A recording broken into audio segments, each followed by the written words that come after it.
2024년을 시작하면서 우리가 한 해를 계획합니다. 계획하고 달려가는데 정말 우리 마음 가운데 소원이 올해는 우리의 계획대로 되었으면 참 좋겠다. 계획한 대로 또 이렇게 활짝 열리고 나가면 참 좋겠다. 그런 소원들이 있습니다. 그러면 얼마나 좋겠습니까?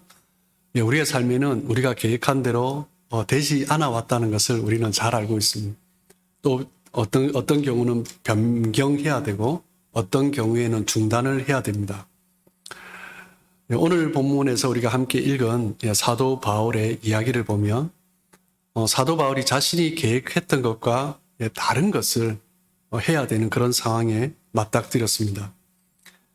우리는 계속해서 바울의 회심의 간증의 이야기를 보고 있습니다. 예수 믿는 사람들을 잡아 죽이기 위해서 다메섹으로 향하던 바울은 예수님을 만나고 그리고 이제 다메섹에 들어가서 아나니아를 만나 세례를 받죠. 그러면서 바울은 아라비아 광야로 가게 됩니다. 갈라디아서 1장 17절, 18절 말씀을 한번 보시면 또 나보다 먼저 사도된 자들을 만나려고 예루살렘에 가지 아니하고 아라비아로 갔다가 다시 다메섹으로 돌아갔노라. 그 후 3년 만에 내가 게바를 방문하려고 예루살렘에 올라가서 그와 함께 15일을 머무는 동안 바울은 아라비아 광야에서 3년을 보낸 거예요. 그리고 다시 다메섹으로 돌아와서 그리고 다시 이제 3년 만에 예루살렘으로 오게 되었습니다. 그래서 오늘 우리가 함께 읽은 본문 사도행전 22장 17절 말씀을 보시면 후에 내가 예루살렘으로 돌아와서 이 후에라는 이 단어가 3년의 시간이 흐른 것입니다. 세례를 받고 3년 후에 내가 예루살렘으로 돌아와서 성전에서 기도할 때에 황홀한 중에 3년을 보낸 이후에 아라비아 광야에서 3년을 보내고 다메섹으로 갔다가 예루살렘에 와서 기도할 때 황홀한 중에 하나님의 어떠한 음성을 듣게 됩니다. 왜 예루살렘에서 기도했겠습니까? 증인의 삶을 살아가기 위하여서 이제 어떻게 살아갈 것인가? 그것에 대한 준비를 하고 있었던 거죠. 그때 주님이 말씀하십니다. 18절입니다. 주께서 내게 말씀하시되 속히 예루살렘에서 나가라. 그들은 네가 나에게 대하여 증언한 말을 듣지 아니하리라. 바울은 예수님을 만나고 3년 만에 예루살렘에 왔어요. 그런데 예수님께서 바울에게 예루살렘에서 나가라라고 말씀하시는 거예요. 그때 바울은 네라고 대답을 못합니다. 톡백을 하는 거죠.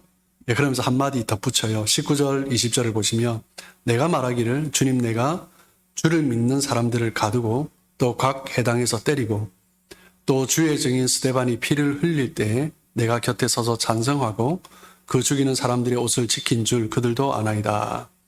예루살렘에서 예수 믿는 사람들을 핍박했던 그 일, 스데반과 사람들을 죽이고 핍박했을 때 자기가 했던 일들, 그 일에 대해서 변명을 하고 싶었던 거죠.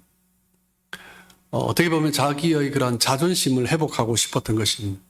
믿는 사람들 앞에서 내가 이런 사람이다라는 변호의 기회를 갖고 싶었던 거죠. 이것이 바로 사도 바울의 생각과 계획이었습니다. 아라비아 광야에서 3년의 시간을 보내면서 자신의 인생을 돌아봤겠죠. 그리고 하나님의 은혜 가운데 다시 거하면서 다시 내가 새로운 삶을 살겠노라. 그러면서 예루살렘에 와서 이제 유대인들에게 우리가 어떤 하나님을 믿어야 하는가, 어떤 예수님인가, 그것에 대해서 증거하고 싶었습니다. 사도 바울은 자신의 억울함을 풀고 싶었고, 그리고 예루살렘에서 무언가를 이제 할 수 있겠다라는 그런 마음을 가지고 기도하고 있었던 거죠. 그런데 주님의 뜻은 달랐습니다. 하나님은 바울이 예루살렘에서 증인의 삶을 살아가는 것을 허락하지 않으셨어요. 18절에서 속히 예루살렘에서 나가라 라고 말씀하신 주님이 또 사도 바울이 내가 이것을 해야 됩니다 라고 말을 하자 다시 또 말씀하시죠. 21절을 보시면 나더러 또 이르시되 떠나가라. 나가라 하신 주님이 이제 떠나가라 하시는 거예요. 내가 너를 멀리 이방인에게로 보내리라 하셨느니라. 너를 멀리 이방인에게로 보낼 것이다. 그것이 하나님이 바울을 택한 이유였습니다. 사도 바울은 예수님을 만난 이후에 동족 유대인들에게 그 예수님을 전하고 싶었어요. 그래서 예루살렘으로 돌아온 거죠. 그런데 하나님이 막으신 거죠. 바울이 행해야 될 것은 예루살렘이 아니라 이방인들에게 복음을 전하는 것이었습니다. 사도 바울은 자랑할 것이 많은 사람이었습니다. 다소의 유력한 히브리 가문에서 태어나서 그리고 집안이 빵빵했어요. 그래서 예루살렘으로 유학도 갔죠. 그러면서 바리새인 중에 바리새인으로 최고의 학문을 통달한 그런 사람이었습니다. 예수 믿은 이후에 사도 바울은 완전히 그 인생이 변화되었어요. 이전에 누렸던 그 모든 것들 가운데서 나의 의미를 찾는 것이 아니라 예수를 믿고 난 이후에 새로운 인생을 발견하게 되었고 이제 하나님의 뜻이 중요하게 되었습니다. 갈라디아서 6장 14절 말씀을 보시면 내게는 우리 주 예수 그리스도의 십자가 외에는 결코 자랑할 것이 없다. 그렇기 때문에 이전에 내가 누렸던 그 모든 것, 세상에서 누렸던 것, 세상이 나에게 주었던 그 모든 것, 이 모든 것을 십자가에 못 박았다. 남은 것이 뭐예요? 죽은 나와 그리스도밖에 없다는 거예요. 그래서 사도 바울은 그리스도 외의 모든 것들을 배설물로 여긴다라고 말을 한 것입니다. 사도 바울은 그렇게 주님의 뜻에 순종하며 나아가는 그 삶을 살았죠. 여러분, 우리가 우리 인생을 살면서 우리 인생을 가장 가치 있게 살고 싶다라고 했을 때 무엇이 우리 인생을 가치 있게 사는 것입니까? 그것은 다른 것이 아니라 하나님의 뜻을 따라 사는 것입니다. 내가 무엇을 행해서 나를 드러내는 것이 아니라 하나님의 뜻이 무엇인가? 그것을 발견하고 하나님께서 원하시는 일을 하는 거죠. 우리가 우리 인생을 살아가면서 사도 바울이 그랬던 것처럼 계획을 세우고 기도하면서 준비하는 건 너무나 중요한 것입니다. 그런데 우리가 준비했는데 실패할 때가 있어요. 많은 경우 실패한 이유가 무엇입니까? 준비가 부족해서 그런 경우가 참 많죠. 대책 없이 살다가 맞닥뜨리는 문제를 해결하지 못하고 어려움을 겪게 되는 것입니다. 그런데 또한 우리 인생 가운데 아무리 기가 막히게 전략을 짜놓고 계획을 하고 준비를 해놓았는데도 불구하고 또 실패할 때가 있습니다. 왜 그렇습니까? 가장 중요한 핵심적인 이유는 뭐냐면 우리의 계획과 하나님의 뜻이 달랐기 때문이죠. 그러면 실패를 경험하는 것입니다.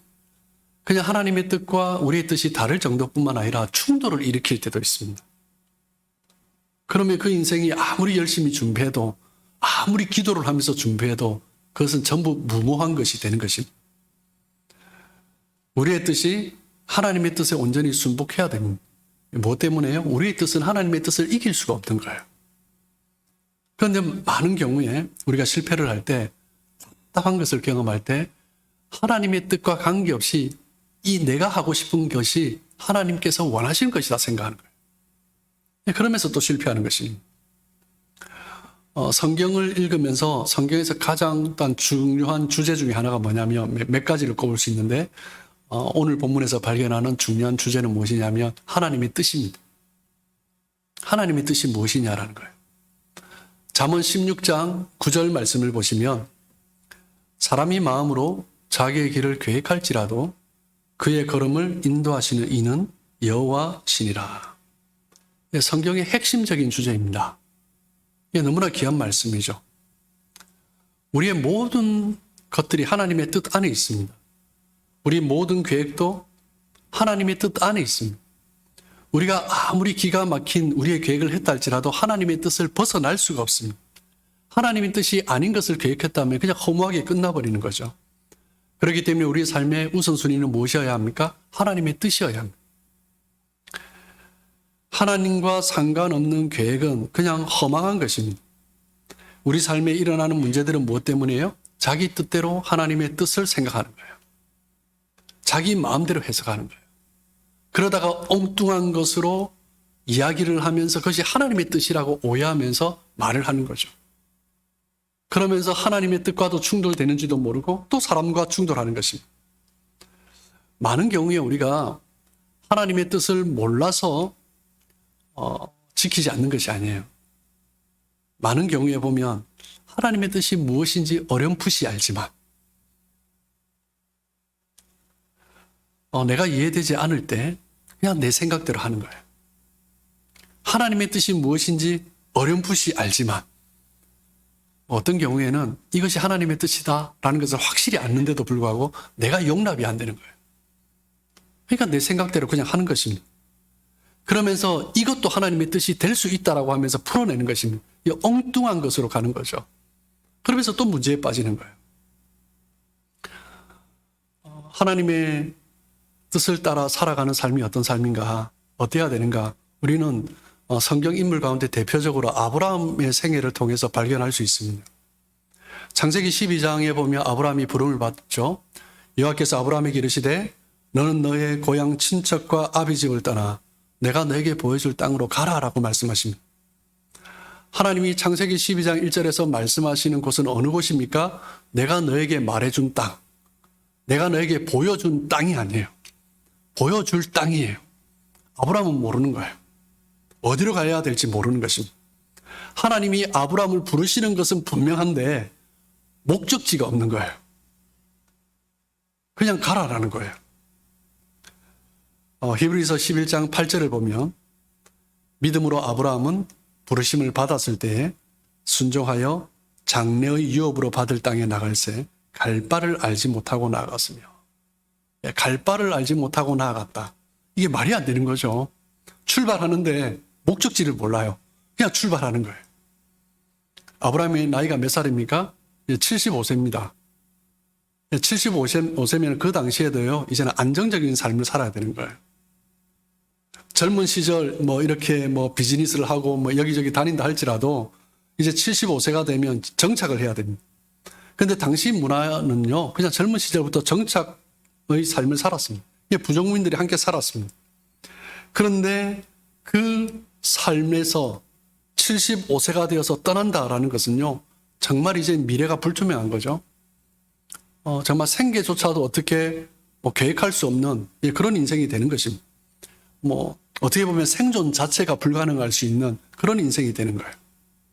아브라함은 그 모든 삶을 뒤로하고 떠나는 것입니다.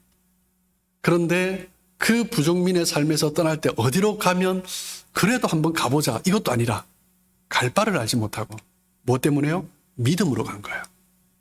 믿음으로 아브라함은 하나님이 부르셨고 하나님이 부르신 곳을 향하여서 갈 바를 알지 못했지만 간 거예요. 그래서 우리 그리스도인들의 삶을, 하나님 백성들의 삶을 유목민의 삶이다라고 말을 합니다. 한 곳에 정착하지 않는 거예요. 모두가 그 당시에 정착을 하고 있는데 하나님은 하나님의 사람을 부르실 때, 아브라함을 부르실 때 떠나는 삶으로 부르신 거예요. 어떤 성경 인물 가운데 우리는 요셉을 통해서도 하나님의 뜻, 하나님의 섭리, 하나님의 계획에 대해서 알 수 있습니다. 요셉의 삶을 돌아보면 하나님의 섭리 가운데 꿈을 주셨어요. 비전을 주셨어요. 하나님의 계획은 알겠는데 일어나는 사건들을 보면 이해가 되지 않는 거예요. 형들에 의해서 팔렸어요. 종으로 팔렸어요. 종살이를 합니다.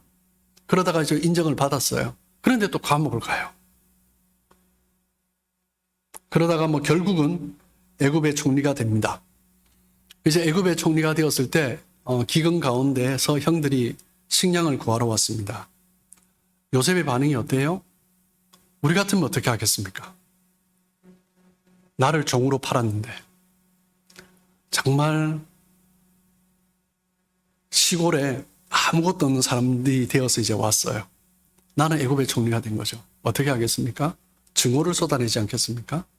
분노하지 않겠습니까? 근데 요셉은 그러지 않아요.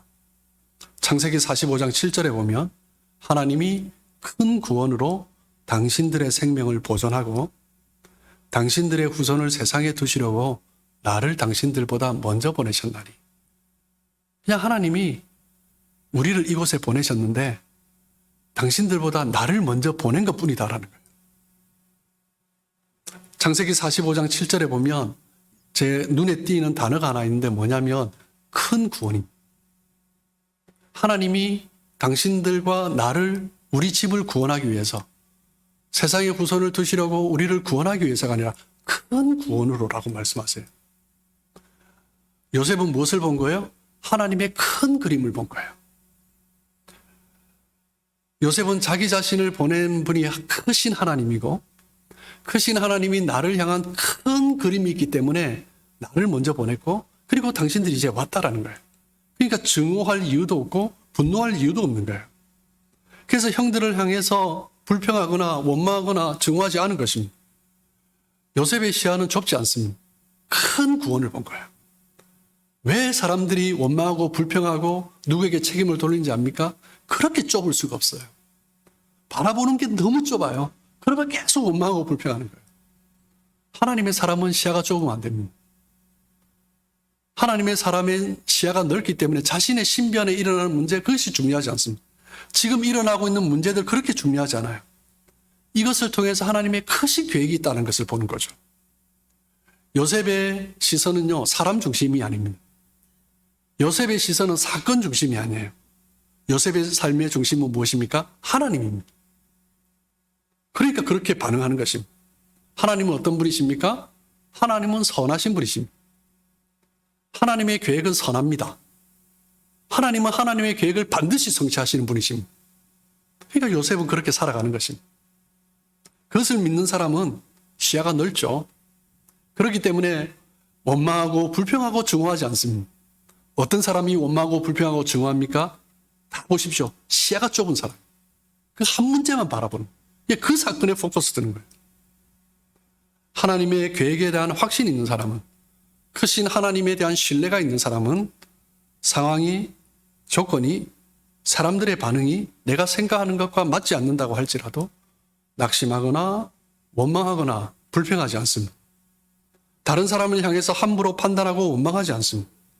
그 모든 행하신 가운데 하나님의 뜻이 있고 하나님의 계획이 있다는 것을 알기 때문입니다.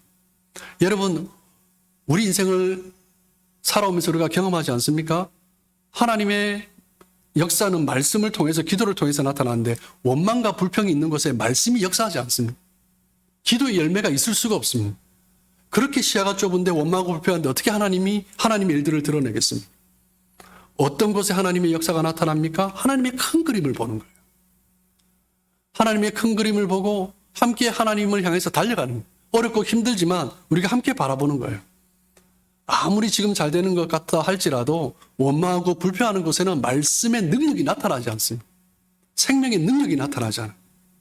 우리가 주기도문을 할 때 먼저 구하는 것이 무엇입니까? 하나님의 뜻입니다. 내가 무엇을 기도하고 내가 얼마나 기도하고 있느냐, 얼마나 간절히 기도하고 있느냐, 그것보다 더 중요한 게 있습니다. 무엇이에요? 하나님의 뜻을 구하는 것입니다. 하나님의 뜻이 무엇인지 알아야죠. 하나님의 뜻이 무엇인지 모른 채 내가 원하는 것 아무리 강구해 보십시오. 정말 허망하게 끝날 때가 얼마나 많은가요? 우리가 하나님의 인도하심을 따라 살아야 하는 이유는 무엇입니까? 우리는 내일 일을 알지 못합니다.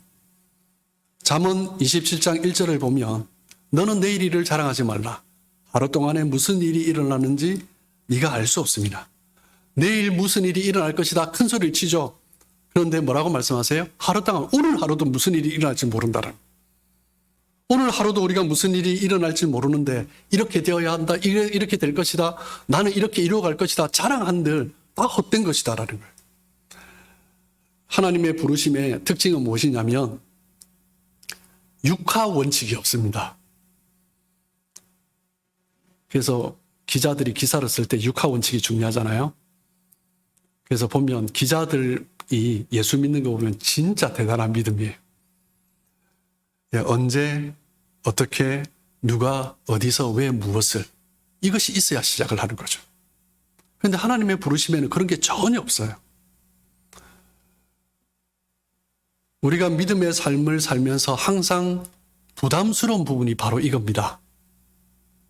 언제, 어디서, 무엇을, 어떻게, 누가, 왜, 이것만 있으면 뭐 가는 거 아무 염려 없죠. 그런데 믿음의 삶은요, 그게 없어요. 확실한 게 없어요. 믿음의 출발 지점에 서서 확실하면 나가면 되는데 확실하지 않아요. 그래도 가라라는 거예요. 우리가 세상을 살아오면서 배운 방식과 전혀 다른 것입니다. 믿음의 길은 불확실한 길을 출발하는 것입니다. 믿음의 삶이란 불확실한 것에 대해서 어떻게 반응하느냐에 따라 달려있는 것입니다. 만약 우리가 확실한 것만 따라간다면 믿음이 아니죠. 하나님 확실히 보여주십시오. 그러면 가겠습니다. 믿음 아니죠. 그냥 보여지는 것을 따라가는 거죠. 그러면 믿음의 길을 갈 수 없습니다. 내가 믿음의 삶을 선택하겠다라는 그 순간부터 우리는 어떤 삶을 사는 거예요? 불확실한 삶을 사는 것입니다. 그런데 확실한 것이 딱 하나 있습니다. 뭐예요? 하나님 한 분이에요. 하나님만 확실한 거예요. 나머지는 다 불확실한 거예요. 우리에게 중요한 것은요, 목적지가 아닙니다. 어디를 가느냐, 그것이 중요한 목적지가 아닙니다. 뭐가 중요해요? 누가 떠나라 했느냐가 중요한 거예요. 누가 나로 하여금 움직이라 했느냐가 중요한 것입니다. 그렇기 때문에 믿음의 길을 보면 무모해 보이고 때로는 위험해 보이는 것입니다. 믿음은 예측할 수 없는 삶을 선택하는 것입니다. 그래서 믿음의 삶을 유목민의 삶이다라고 하는 거죠. 지금도 몽골 중앙아시아 보면 게르를 지어놓고 사는 사람들이 있습니다. 끊임없이 계절을 따라 이동하는 거죠. 믿는 자의 삶이 그러하다라는 거예요. 불안정한 삶을 사는 것입니다. 우리 이민자들의 삶을 보면 그런 유목민 같은 삶을 사는 사람들입니다. 이미 태어난 곳을 떠난 사람들이에요. 태어난 곳을 떠나서 또 다른 땅에서 살고 있는 거죠. 이민자들이 이 시대의 신유목민들입니다. 제가 캐나다로 인도한 것도 하나님의 크신 뜻이고 또 우리 성도님들이 받아주셔서도 있지만 정말 떠난 삶, 그 삶이 얼마나 귀한 삶인가. 정말 그곳에서 살아가는 삶들, 또 그곳에서 또 목회하는 삶, 그 삶을 저는 꿈꿔왔습니다. 믿음의 삶은 정착민보다 유목민의 삶과 비슷한 것입니다. 믿음의 삶은 안정된 삶을 거부하고 불안정한 삶을 살아가는 거예요. 믿음의 삶을 살려고 할 때 우리는 항상 느끼는 거죠. 내 예상과 다른 거예요. 세상에서 배운 것과 다른 거예요. 내가 경험한 것과 다른 것입니다. 순종하려고 할 때 항상 우리를 가로막는 것이 있습니다. 이성입니다. 내 생각입니다. 나의 순종을 항상 가로막는 것은 나의 이성입니다. 믿음은 순종의 삶을 익히는 거예요. 순종의 삶을 익힌다라는 것은 무엇입니까? 내 생각, 내 이성, 내 경험의 장벽을 뛰어넘는 것입니다. 그러니까 힘든 거예요. 그냥 내가 생각하는 것 안에 자꾸 머물려고 하는 거죠. 내가 확신하는 것 안에만 머물려고 하는 거죠. 여러분, 그게 믿음입니까? 아니요, 믿음 아니죠. 믿음은 무엇입니까? 확실한 것은 하나님 한 분밖에 없다라는 것을 믿는 것. 그것이 믿음입니다. 이 세상에는요, 확실한 것이 하나도 없습니다. 내 생각조차도 그래요. 확실한 것은 하나님 한 분밖에 없는 것입니다. 우리의 이성과 우리의 경험의 벽을 뛰어넘을 때 불확실하지만 하나님이 행하시는 일들을 보게 되는 것입니다. 우리가 믿음을 가졌다라는 것은요, 하나님을 믿는 것이지 어떤 상황을 믿는 것이 아닙니다. 세상의 어떤 조건이나 어떤 상황보다 나는 하나님을 선택하는 거예요. 그것이 믿음의 삶인 것입니다. 미래가 확실하지 않습니다. 내일 일을 자랑하면 안 됩니다. 그런데 확실한 것 하나, 하나님 한 분이십니다. 그래서 우리는 하나님을 붙드는 거예요. 여러분, 어떤 분은 기도 제목을 내면서 미래에 대해서 이야기하면서 불안해 하시는 분이 있습니다. 불안하다면 왜 불안할까요? 미래를 생각할 때 뭔가 준비되지 않아서 불안하다. 아니요, 그렇지 않아요.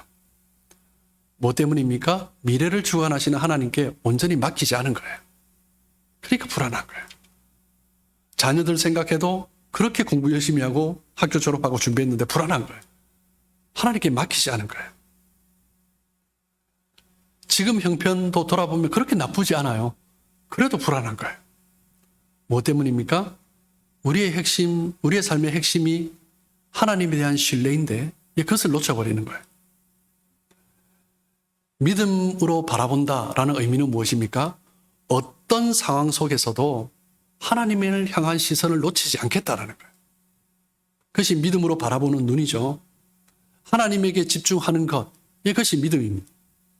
우리의 시선을 하나님께 고정하는 것, 이것이 믿음입니다. 그럴 때 우리는 길을 잃지 않을 수 있습니다. 그런데 하나님이 아닌 다른 것에 시선을 고정하는 순간 길을 잃어버립니다. 하나님이 아닌 우리 목사님에게 시선을 고정하는 순간 길을 잃어버립니다. 하나님이 아닌 물질에 고정하는 순간, 어떤 우리 자녀에게, 사람에게 고정하는 순간, 사건에게 고정하는 순간, 비즈니스에 고정하는 순간 우리는 길을 잃어버립니다. 우리에게 요구하시는 것은 믿음입니다. 그 믿음은 어떤 믿음이에요? 하나님께 시선을 고정하는 거예요. 정말 이것이 하나님을 향해 나아가고 있는 길인가? 예, 그것입니다. 많은 분들이 신앙생활을 착각을 해요. 어떤 섬김, 나의 헌신, 그것이 신앙생활이라고 생각합니다. 아니요, 성경은 절대 그렇게 말하지 않습니다. 어떤 것이 신앙이에요? 하나님께로 향해 나아가는 것. 그것이 신앙생활입니다. 다른 말로 표현하면 하나님으로 채워지는 것. 그것이 신앙생활입니다. 하나님으로 만족하는 것. 예, 그것이 신앙생활입니다. 그런데 많은 분들이 나는 이렇게 섬기니까 신앙생활 잘한다. 저 사람은 이렇게 안 섬기니까 신앙생활 못한다. 아니요, 그것이 아닙니다. 성경은 절대 그렇게 말하지 않습니다. 하나님께 시선을 고정하고 하나님을 만족하고 하나님의 뜻을 따라가는 삶. 예, 그것이 믿음의 삶인 거죠. 우리가 하나님의 인도하심을 따라 살아가야 하는 또 중요한 이유 하나는 무엇이냐면 모든 것의 주권이 하나님 손에 있기 때문입니다. 예, 절대 주권이죠. 잠언 19장 21절을 보시면 사람의 마음에는 많은 계획이 있어도 오직 여호와의 뜻만이 완전히 서리라. 하나님의 뜻만이 서는 거예요. 하나님의 절대 주권입니다.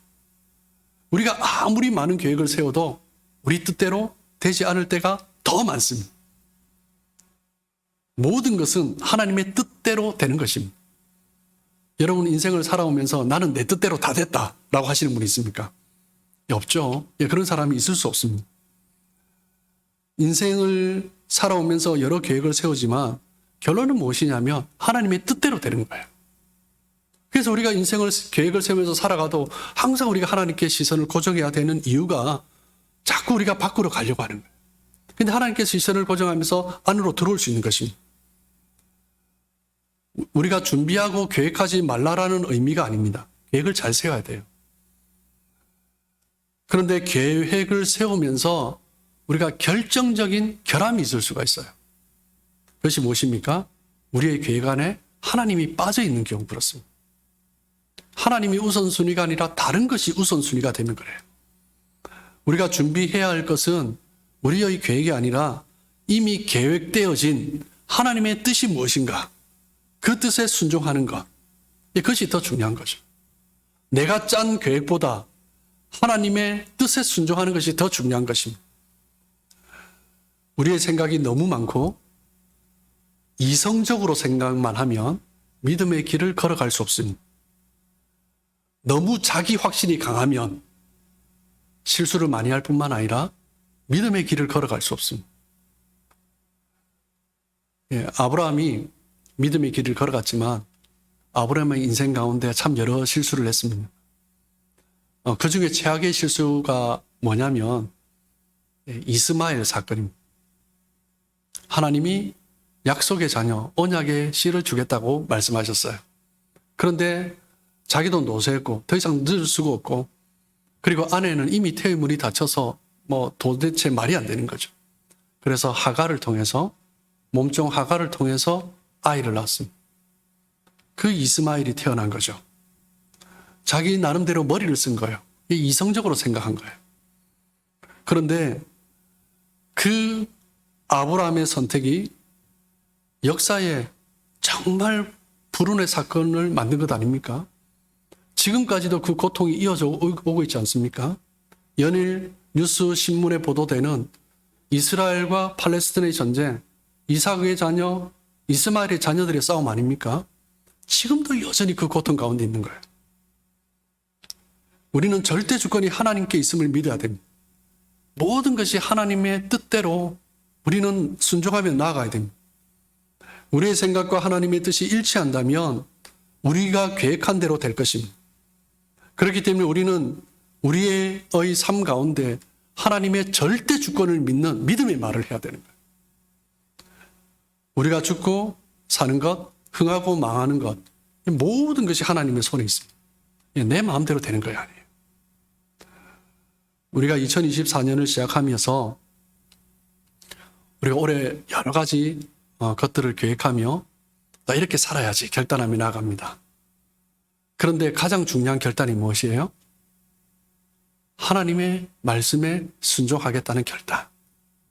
그것이 가장 중요한 것입니다. 하나님의 뜻에 순종하겠다는 결단. 그것이 가장 중요한 거예요. 순종이 가장 미래를 향한 확실한 준비입니다. 가장 확실한 삶은 말씀에 반응하며 살아가는 거예요.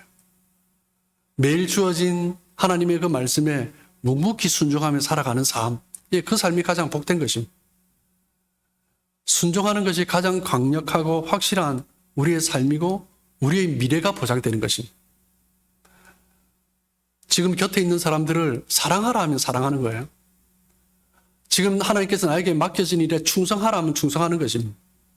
주어진 삶의 자리에 순종하는 거예요. 그것이 바로 믿음의 삶입니다. 여러분, 믿음의 삶은 복잡하지 않습니다. 뭐 때문에 우리는 순종할 수 있습니까? 하나님의 큰 구원의 그림을 보는 거예요. 지금 내 마음에 들진 않지만, 문제가 일어나고 있지만, 이 문제, 이 사람만 보면 원망하고 불평이 나오죠. 그런데 하나님의 큰 구원의 그림을 보는 거예요. 그러면 사랑할 수 있는 거예요. 그러면 이게 아무것도 아닌 문제가 되는 것입니다. 그렇기 때문에 이 문제, 이 사건, 이 사람 때문에 내가 일비하지 아니하고 하나님께서 나에게 맡겨주신 그 사명을 충성스럽게 감당해 가는 것입니다. 누가 그럴 수 있어요? 큰 구원의 그림을 보는 사람. 시야가 넓은 사람. 여러분, 신앙생활 하는데, 믿음 생활 하는데 그렇게 시야가 좁으면 어떻게 그 믿음 생활이 됩니까? 완전 믿음이 아니죠. 믿음은 크게 보는 거예요. 큰 구원의 그림을 보는 거예요. 시야가 넓은 거예요. 그러니까 그렇게 원망하고 불평하지 않는 거예요. 뭐 때문에요? 나는 큰 그림을 보았거든요. 미래에 대한 하나님의 큰 그림을 보여주셨거든요. 그것이 내 인생의 미래가 되고 내 인생의 현재가 되는 것입니다. 안정된 상황이 아니라, 안정된 조건이 아니라 나를 붙들어 주시는 영원한 하나님, 견고하신 하나님. 그 하나님이 있기 때문에 우리는 흔들리지 않고 상황이 어떠하든지 사람들이 뭐라고 하든지 흔들리지 않고 뚜벅뚜벅 매일의 삶 가운데 순종함으로 걸어가는 것입니다. 그때 우리의 삶 가운데 놀라운 역사가 일어나고 기적이 일어나는 것입니다. 여러분, 신앙생활은요, 하나님을 향한 신뢰입니다. 하나님께 시선을 고정하는 것입니다. 하나님의 큰 구원의 기름을 보는 것입니다. 그것이 신앙입니다. 신앙은 우리의 생각을 단순화시키는 것입니다. 복잡하게 생각하지 않는 거예요. 우리의 생각은 한계가 있기 때문에 우리는 오늘도 모르고 내일도 모르기 때문에 우리가 계획한 것은 다 허망한 것들로 그냥 갈 수밖에 없는 어리석은 것들이 많기 때문에 하나님의 계획 안에서 우리가 가는 것입니다. 그렇게 하나님의 뜻 안에 우리가 갈 때 우리의 생각을 단순화시키며 그 말씀 그대로 믿고 순종하며 나아갈 때 우리의 삶 가운데 하나님의 놀라운 역사가 일어나고 기적이 일어나는 2024년 될 줄 믿습니다. 그런 삶 살아가시는 우리 모든 성도님들 되시길 주님의 이름으로 축복합니다.